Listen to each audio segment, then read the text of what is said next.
Banner, what the fuck are you doing? I'm just getting ready to have birth. I'm pretty sure the baby's like the size of a watermelon. Brian, you're not pregnant. You're just fat. So I guess we won't see the fruits of my labor. Oh, God. How'd Brian get a hold of the laugh track?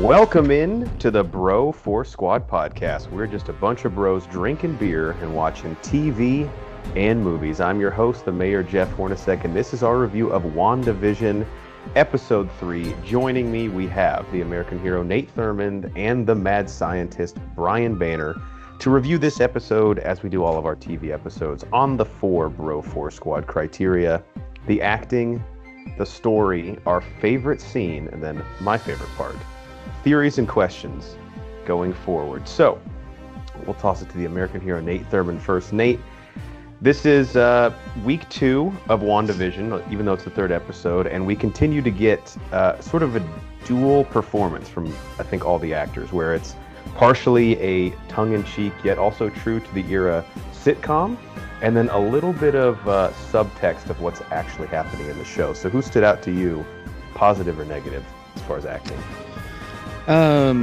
Yeah, the acting, it was kind of cool. Like you were saying, there's kind of a split difference now on the acting and like their performance for all these characters, because it's starting to break a little bit. They're starting to reveal some of the things that they know and what the environment is that they are actually in. So that's really cool, and I like seeing it from all the characters. And I'm hoping this is kind of just in the future, but really seeing more development in the show from Agnes and Herb, because they kind of revealed in this one that we know what's going on, and we know that not everything is kosher here. So seeing them kind of break out, there wasn't really anyone individually that really stood out too much, but I just like the playfulness of it, and it gives the nice contrast from everyone. But it just goes along with the whole theme that I was saying before. It's just there's that playfulness, and then there's the intensity, and they're kind of bleeding it in a little bit, maybe a little slower than some people want. But I think everyone's in the show is doing a great job of that, and it kind of keeps the audience on their toes too, because you got to kind of look in to see how the actors are doing a scene, or like where they're going with this. So it's cool to kind of dig in and see what performance they're giving at a certain time during the episode. Yeah, I think at the end of the show, when we know what the, not to make an MCU related pun, but what the end game is, or really what the premise actually is, the performances will have a different layer to them. But like you said, the playfulness in the first 2 episodes, even for my taste, if you go back and check out our reviews, it was cranked up to a level that almost got unenjoyable for me. Like, I liked the premise of doing a 60s sitcom, but when it's 40 minutes of that and 45 seconds of like the actual MCU plot development, I was a little frustrated. They shifted that balance slightly in this episode to where when they do hit you with sort of a serious note, it feels much more sinister because it comes in contrast to that sort of slapstick 80s sitcom. Yeah, for sure. Banner, who stood out to you? So last week, I'm not going to say I shit on Paul Bettany, but I wasn't as high on his performance as you were last week. Last week, to me, he was very 100% sitcom, right? This week, we actually got to see him switch between sitcom vision and MCU vision a little bit more, which I pointed out how well I thought Elizabeth Olsen did that last week. Paul Bettany just murdered that role this week. He did so well in starting to slowly figure out things aren't as I think they are as they seem. So his consciousness is kind of in that limbo purgatory of, am I in this alternate reality or am I in reality? And flipping between those two is extremely difficult to do. And I thought he did phenomenal in that this week. Yeah, he's like, I think we're just one of like the hidden treasures in Hollywood as far He's as got to that. be. Because this has let him really flex those comedic chops that he's always been good at, like sort of the sarcastic wit, even as Jarvis, and now it's really coming out in Vision getting an extended role. Last thing I'll say briefly. So Tiana Paris in this as Geraldine, who we of course know from Yeah. Comic-Con is actually Monica Rambeau, who was the child character in Captain Marvel. Um, this just has me. I didn't necessarily love what they did with their character here. It just felt like it could have been anyone in that scene, but at the very end when they sort of throw her back into the real world, I guess, it just has me intrigued as to what her use is going to be for the rest of the show. And I think Elizabeth Olsen had some really fucking creepy moments in this episode Oh yeah. that done improperly would have totally gone over someone's head, but she just is becoming the Scarlet Witch, like in front of our very eyes. I Sorry. I agree. I agree with you with what they did with Geraldine. I wasn't like I could care less until they threw her back out of the alternate reality world. Then I was like, okay, wait a minute. I was very, very intrigued. That gives me hope for later. Mm-hmm. Yep. All right, on to the story. Now, because this is essentially a sitcom for 90% of it, like the plot is never really what drives those types of shows. But I did write down a few things of significance that happened. So obviously the vast majority of this episode is Wanda becoming very progressively pregnant, like at an alarming rate.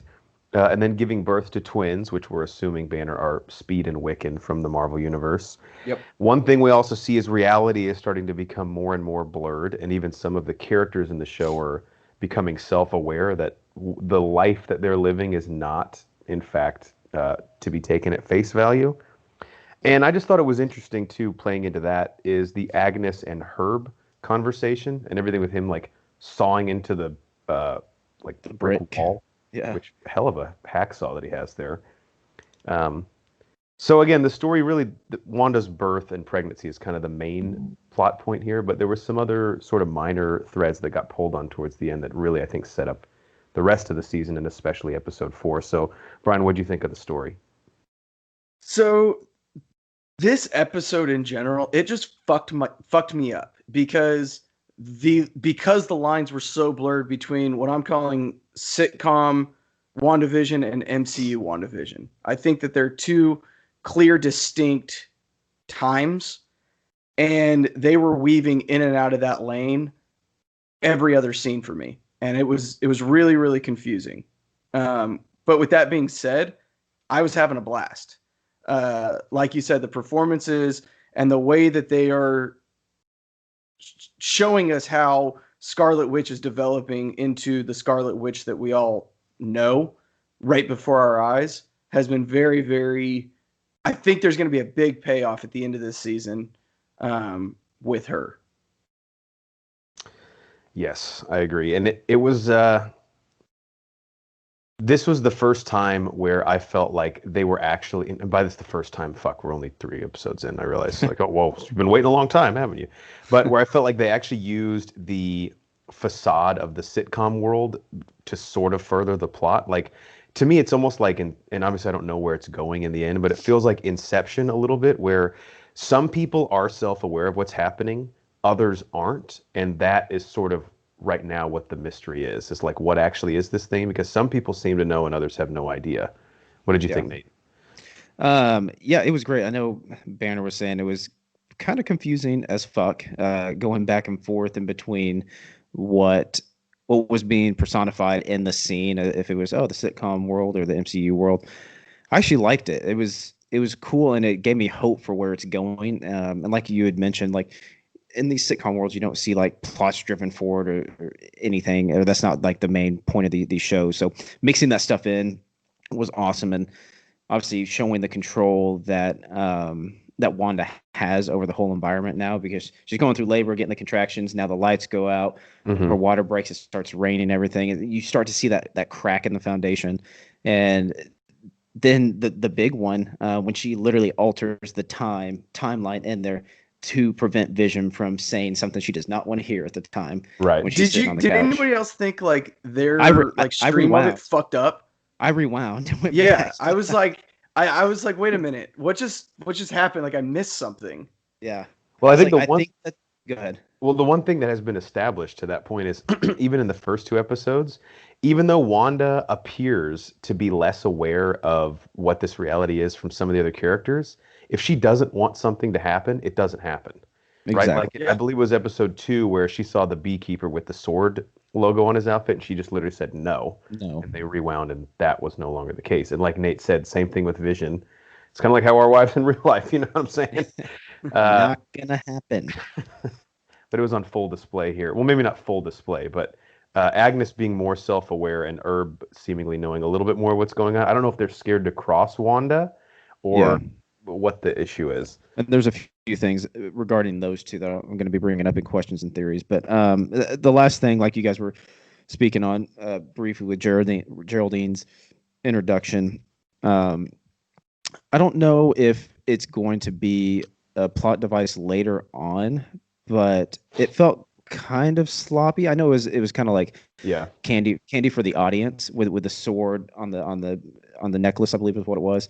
Like maybe that'll play something down the road, like they wanted her to see it or something. But it'd be kind of like an FBI agent going undercover and like wearing his badge like on his shirt. That's kind of how I viewed it. Because it obviously triggered her right away. Well, then obviously a mention of Ultron killing her brother, but so I don't know if that was pointed, like they were like, let's poke the bear a little bit, let's see what happens.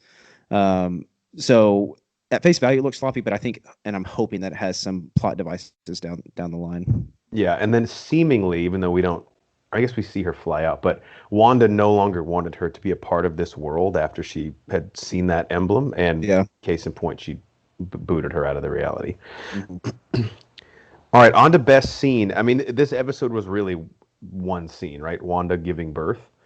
So that's what I had written down, but I did actually really enjoy, Nate had just mentioned this, just the specific line or two of dialogue where Wanda mentions Pietro and, of course, his untimely passing in Age of Ultron at the hands of Ultron, because sometimes I think even us as diehard MCU fans tend to forget that she is a twin and that was a huge turning point for her character, especially making the turn from, scorned anti-hero to Avenger and working with them in Captain America Civil War, was the death of her brother. And I have a theory about if he or a different Quicksilver perhaps will appear in the show, but that was just a nice callback that I appreciated. And I think oftentimes we do forget because Age of Ultron was 2014, which seemingly forever ago in the MCU. Yeah. Nate, how about you? Really, probably the best thing is what I mentioned a second ago with Geraldine. Even though I feel like it could have been done a little bit better, that was kind of the turning point to giving us kind of a vision and hope of where this is going. I mean, like I said, they've been leaking things throughout, but that one was really where they were very pointed. That was also the scene where they're really focusing on the twins, and you're seeing the correlation and Wanda maybe drawing on her childhood or her other memories, like you guys have said on the first episode with like the infomercials that are in there, her drawing like memories and things like that. So obviously a big correlation there, having the twins. But there was a lot packed into that short little segment of that scene. And it really, like I said, kind of gave insight to where it's going and what might be happening. Yeah, the MCU stuff has been sort of few and far between, but they are, I mean, my one, I guess, retraction to my complaint would be they're getting their bang for their buck there. Like when they do push that plot narrative, it seems to be really significant, everything they've shown. Yeah. Brian, how about you? Yeah, those are my best scenes as well. When Geraldine, it's almost like she slips up to me. It was almost like, and I'll get into this a little bit more in theories, but it was almost like she is a real person somehow stuck in this alternate reality, and she's playing her part, and she slips up and says, "Oh shit, Ultron killed your brother." And then that's when Wanda becomes aware of what's going on, which causes kind of like a thought she had in her head, and she just said it out loud. Right. And in Wanda's reality, that's not a memory. She wants to repress that, thinking about correct, her dying. Correct, which is just like what you guys were saying and what we said last week with the commercials. The toaster was suppressing the missile Industries, right, and then we were suppressing her getting with the Strucker watch getting experimented on at Strucker's castle. So that scene, I think, is the best scene, and I think it's going to mean even more as the season progresses. This is going to be a scene that we're going to be able to look back on and go, that was a turning point. Mm-hmm. That was where we pivoted and we started going down this darker path. Yeah, and with Geraldine, I like Nate's analogy of like an undercover FBI agent like making a mistake. To quote one of our favorite comedians, she's like, I fucked up. Got Kyle Cease. Man, yeah. I don't even know what he's doing these days, but he had one badass stand-up back in the day. He's probably listening to this at home like, that's me! Yeah, go back out on tour. You were hilarious. Spitting out his cup of noodles. All right, I mean, best part of the review now, theories and questions. We can go round robin. Each of us spit out one until we run out. So, Nate, we'll start with you. What did this episode pop into your head? Yeah, so obviously with the introduction of Geraldine, we're seeing that there are real physical people that can transcend like real world and this augmented reality, wherever it may be. So that kind of brings me to another question. Like, is everyone in this augmented reality, are they real people or are they figments? Are they made up? Are they AI or something? So specifically Agnes and Herb. So now that they're kind of realizing and opening up to Vision, saying, hey, here's kind of what's going on. Here's what we're seeing. Are they just made up by Wanda, or are they actual people? I know Jeff may have touched on this a second ago with Agnes being somebody, but I didn't know if like these were actual people implanted in there, or if these were just figments of her imagination, for lack of better terms. So I would posit we were working with a hybrid here. Vision obviously is constructed from her mind because this is her idyllic world. But I do think Sword, and this kind of is one of my theories also, Sword, I still don't know if they're monitoring her or manipulating her, but they have the ability to send people in here to interact with her. And I do believe Agnes, and the internet has given me this theory, she is Agatha Harkness, who is a sorceress in the comics who works with Mephisto, who's essentially the devil, who is a Ghost Rider villain. So I couldn't... And she's like a vampire, right? Yeah, she fights Blade sometimes too. Yeah. But someone else had pointed this out. I never would have caught this, but nothing in Westview, every single 6 has been removed. Look at every clock. Look at Tony Stark's toaster. Wow. Like, really? So there's no 6s anywhere. So if Mephisto is actually behind this, maybe that's his way of hiding in plain sight, is not letting Wanda ever see the number 6.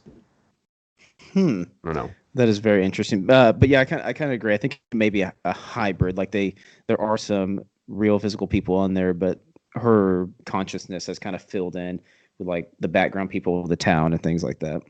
And if this is sort of like a House of M storyline reenactment where Wanda essentially like eviscerates all the mutants to make her own reality, where everyone she's ever lost is still alive. If she's created this bubble and it's like all encompassing and super powerful, maybe Sword is sending in people like Monica Rambeau to try and make her lucid and wake up and get her out of it. Could be what they're doing. I think that there is a mix of real alive people and dead people that are in there, but that sounded so fucking stupid. Real alive people. Did you know there's real alive people and there's real dead people? As opposed to fake alive people. And fake dead people, yeah. And fake, yeah. No, I think that the humans that are in that world are unaware they're in that world for the most part. So that's Geraldine. She's a human. She's a real person. And until she mentioned Pietro, she didn't know she was in an alternate reality. I'm going to disagree. So how did she know about Pietro then?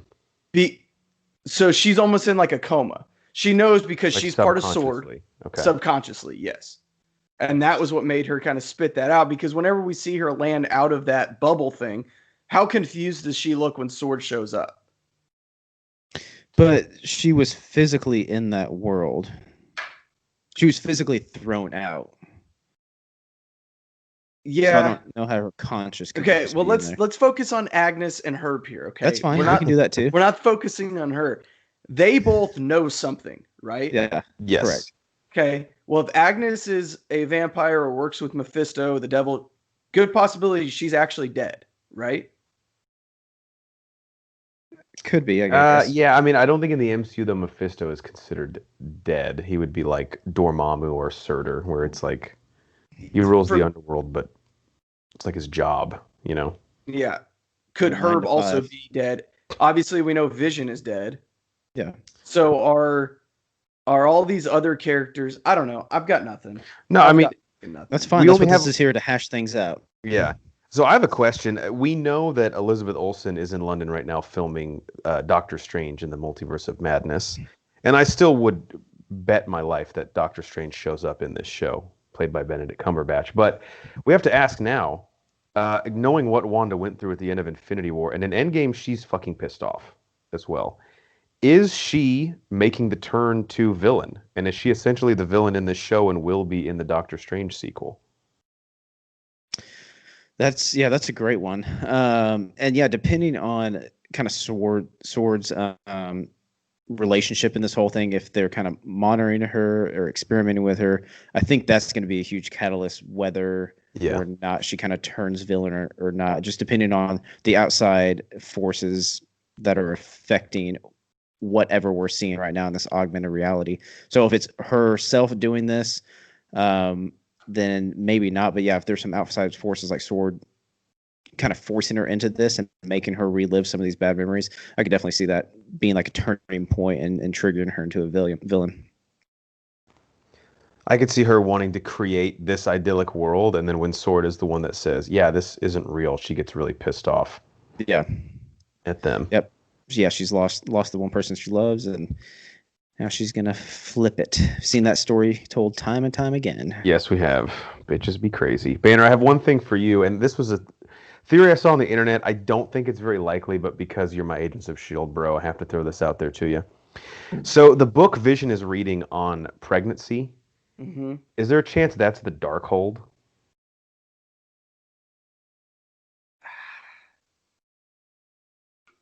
I don't think so, but I don't think so, but the commercial was Hydra Soak.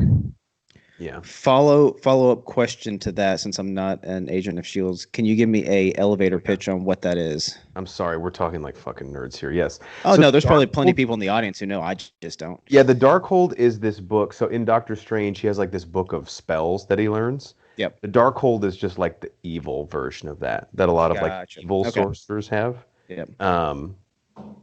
And I just thought it was weird that Vision was reading a book, but I don't think there's really it's just a red book is the only reason people were like, "Ooh, that could be this evil spell book in the comics." And I was like, I guess we're really desperate at this point for anything of substance. Yeah. But with that being said, you pointed out there's no sixes in the shows.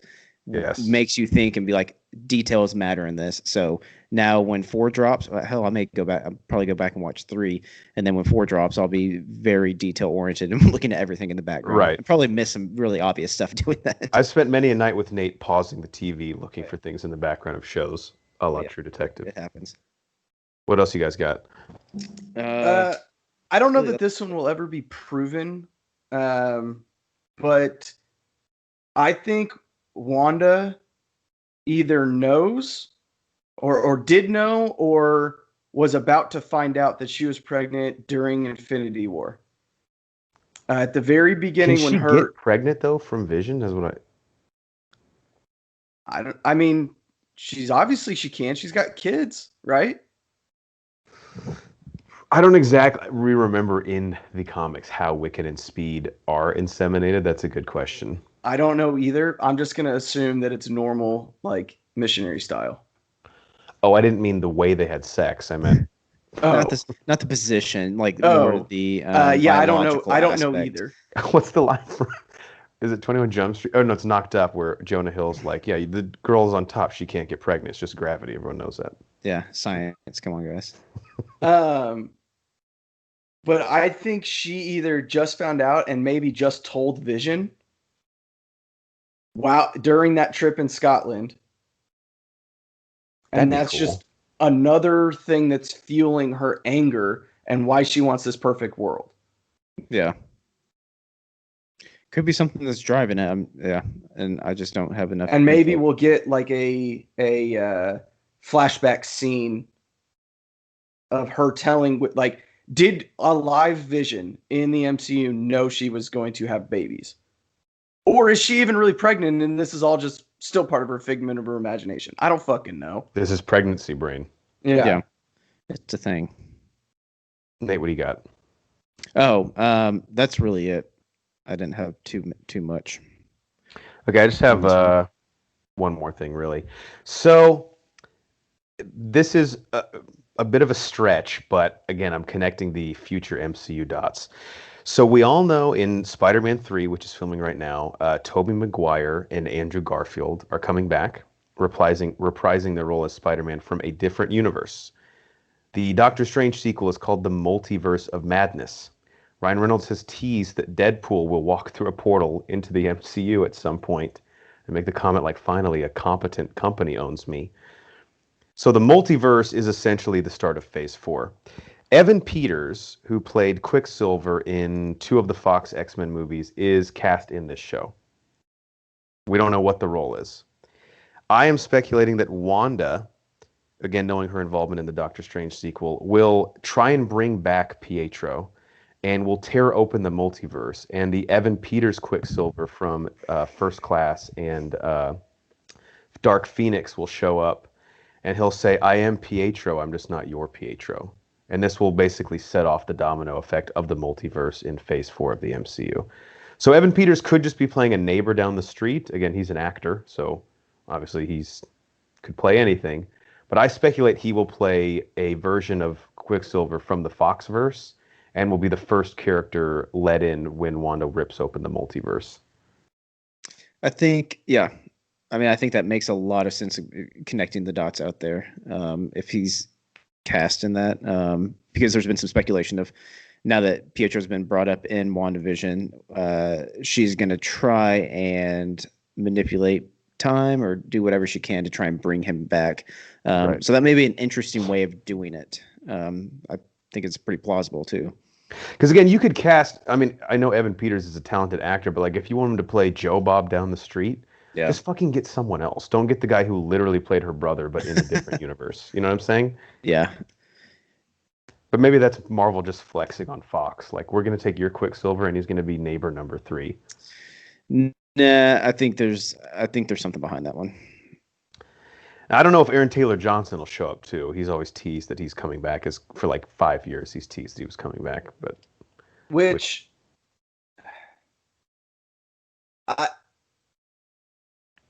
you swear the Cumberbatch is coming back.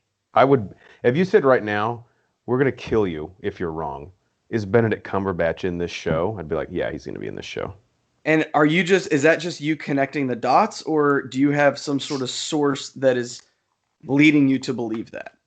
I don't have a source. I'd actually like to get your guys' theories. Nate, if I said, I'm going to burn your house down if you're wrong, yes or no, Benedict Cumberbatch in WandaVision at some point? Man, that is a tough call. And life or death and my house being burnt down is on the line. I don't want to go against you, but I mean, I'm just a fanboy. I don't know. I'm just I don't know, with her involvement in the movie coming up, I'd probably say yeah. I think there's already some visions of like her obviously augmenting time and all that kind of stuff. So I think he would play in nicely here. I think I'll jump on board with it. I think it's going to happen. Now it could be a 30-second scene in the last episode, but motherfucker's going to be in this. I feel good about it. I really want you to be right. I just, I don't know. The last thing I want to ask you guys, and this is just kind of my own antsiness, how long do you think we're going to keep up this facade of the sitcoms? I think we have one more episode. I think we're going to go in like the 90s. They'll do kind of like a Full House Roseanne type thing.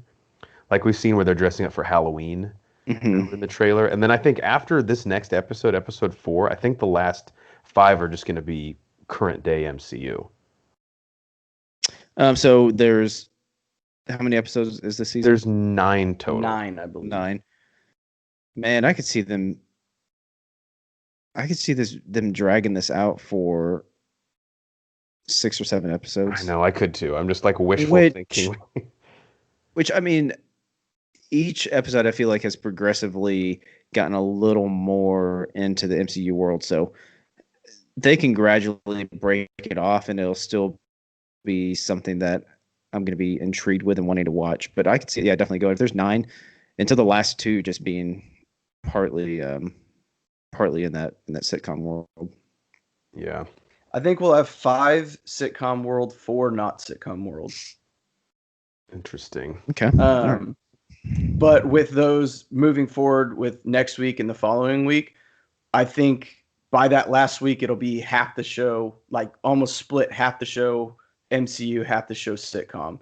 Yeah, each week like each episode we progressively gotten a little bit more of real world and less sitcom. That first episode, maybe 30 seconds. The second episode, a minute and a half, maybe. This episode, what we had maybe 5 minutes. Maybe if you add it all together. Yeah. Piece it all together. Maybe that's a little liberal of a estimation. Yeah, maybe like 4 minutes. Yeah. So next week we'll have maybe 10 minutes, and then the following, or 7 minutes next week, and then maybe 10 minutes the next. Last thing before we go, this is just like a complaint that Nate, like, I felt validated when he noticed it too. Yeah. Why are the credits so fucking long to this thing? And I actually talked to Banner about this too, and then I think he's like, "Oh yeah, I've noticed this on other things." Yeah, so they've done this on some of Baby Banner's shows. It's like a 3-minute show, and then there's 4 minutes of credits. And I think that's because Clone Wars does it too, and I think that's because the credits roll for every country. So they translate these to, Portuguese and Spanish and French and German and all these other languages. They credit all the voiceover actors in every single fucking episode. It's deceptive. Because I'll check periodically throughout the episode, like, hey, how much is left in this thing? And now I'm programmed like, well, you got to mark 10 minutes literally 10 minutes of this thing for the end credits, so we don't have as much WandaVision as you think. And I just feel like, well, maybe there's going to be an end credit scene on this episode. Yes, of course I'm free. Yeah, so of course I have to watch it all. I would for sure. The precedent Marvel is going to set, I would hope, is only the last episode of their shows they will do like an end credit scene. That's true. Yeah, but at the end of the series. Maybe that's when Doctor Strange shows up. Yeah. As the end credit scene. Yeah. It'll still count. Still counts, as Akon says. Yeah. All right. Any last thoughts? The American hero Nate Thurman before we let the people go. Let's see. No, I'm just really excited. Yeah, I was kind of late jumping on this one. You guys were a week ahead of me, but glad I did jump in here. I like to see where it's going. I hope that we'll actually do. I think we'll get more and more, not just like peaks, but we'll actually get some like legit scenes with actors in it in the MC world coming up. So excited to see that breakthrough. Yeah, it's a nice change of pace for the MCU. Like, they're always reinventing themselves, and this is at the forefront of that. And I make a small prediction: we're going to get Kat Dennings as Darcy from the Thor movies in the next episode. I agree with that statement. I just hope that next week I'm not nearly as fucking confused as I was this week. This episode just really fucked with my mind for some reason. I don't know why. But it really fucked me up. I think it was like all the artwork and everything spinning in the background. Yeah. And like the stork not disappearing in the end. I was like, yeah. It really fucked with my mind. So I really hope that they kind of bring me back to a reality in this next episode. Because if every episode is this confusing, I'm not going to be able to follow along. Maybe don't eat your special gummies before you watch WandaVision. That too. No it's can not do. a promise I'm willing to make. Yeah, at least you're honest. All right, for the American hero Nate Thurman and the mad scientist Brian Banner, I'm the mayor Jeff Hornacek, and we are the Bro 4 Squad podcast. Thank you guys for checking us out. We'll be here every week with your WandaVision reviews. Check out our website, bro4squad.com. We have all of our content posted there. You can find us on YouTube, Apple Podcasts, Spotify, iHeartRadio, a bunch of other places if you type in Bro Force Squad as 3 separate words. And we're on Twitter at Bro Force Squad. Until next time, we have to go listen to Daydream Believer by the Monkees on repeat. It's called Monkees K-E-E-S. Interesting fact. So hip. So up with the times, I guess. Huh? Groovy.